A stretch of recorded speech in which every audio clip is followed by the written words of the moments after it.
Os gatos e seus 7 karmas. Texto de Fábio Brito Ferreira Santos.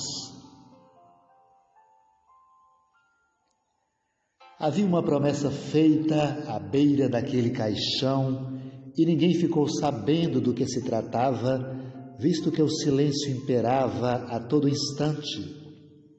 Logo vieram os homens que se dispuseram a levar o caixão na parte inicial do percurso até o cemitério.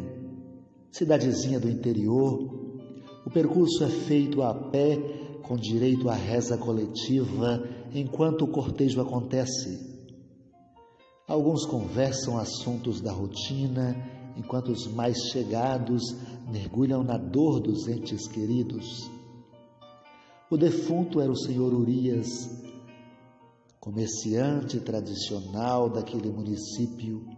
A viúva e seus 3 filhos já aguardavam o fatídico dia.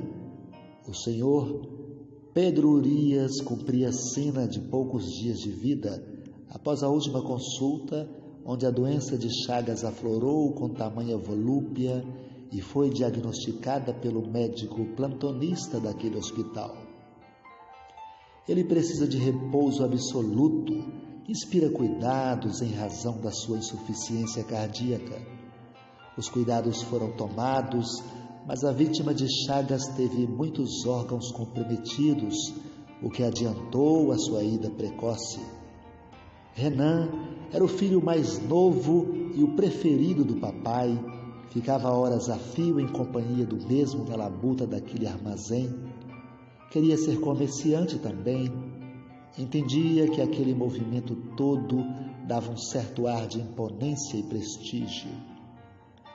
Mas, como nem tudo são flores, recordou daquela tarde de sábado em que seu pai foi ameaçado em pleno exercício da sua função. Poucos instantes de fechar as portas de seu estabelecimento comercial, Dona Jerusa invadia o comércio, chorosa e enfurecida.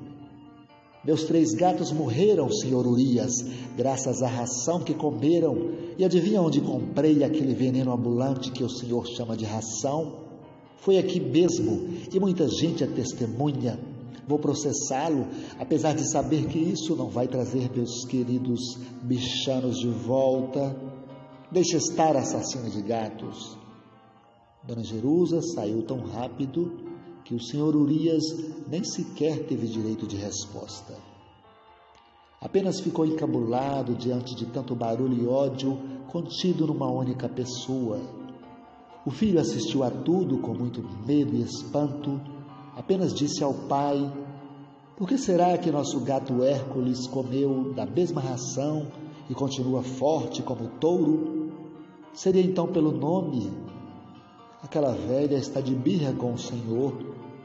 Meu Deus, será que aquela ameaça tem a ver com o agravamento do estado de saúde do meu pai?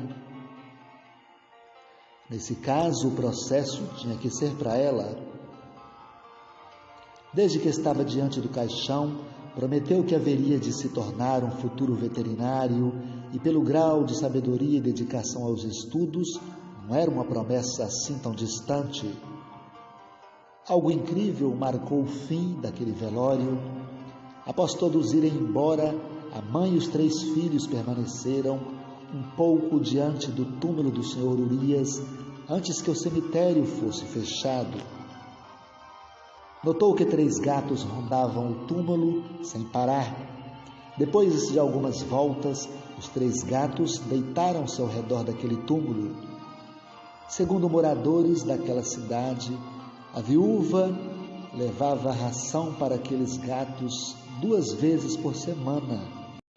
Segundo ela, aqueles seriam os 3 anjos da guarda do falecido, doravante disfarçados de meros felinos. Sua mãe se aposentou e o comércio deixado pelo pai ficou famoso, sendo tocados por 2 irmãos, Laura e Benevides. Uma coisa intriga muita gente diante da promessa que Renan realizou e cumpriu ao se formar em medicina veterinária. Tornou-se exímio profissional, atuando em cidades da região. Em Minas Gerais, sua consulta é bem puxada em termos de remuneração. Todavia, se o tratamento está relacionado a gatos, o tratamento ou consulta são gratuitos. E o mais incrível é que, segundo o seu entendimento, os gatos não têm exatamente 7 vidas, mas sim 7 karmas, a saber, proteção, visto que os 3 gatos ali estão a proteger o túmulo de seu pai. Fidelidade, uma vez que sempre há 3 gatos a exercer aquela função protetiva. Quando morre um deles, um substituto entra em ação. Vingança, segundo ele, poderia ser o caso dos 3 gatos, porventura envenenados, estar eventualmente ali em ato de vingança pelo ocorrido no passado. Eternidade, o que se confunde com 7 vidas, segundo ele, os gatos representam essa presença constante no túmulo do pai, representando cada pessoa que assim o permitir. Família, dizem que os 3 gatos são a representação do quadro familiar no nosso cotidiano. Traição, segundo ele, um dos gatos seria o dito amante, seja do sexo feminino ou masculino. Por último, multiplicidade. De acordo com ele, são 3 gatos que, pela tradição maior, cada gato tem 7 vidas. Logo, 3 vezes 7 resulta 21. Quem quiser, conta o melhor. Quem invente mais um.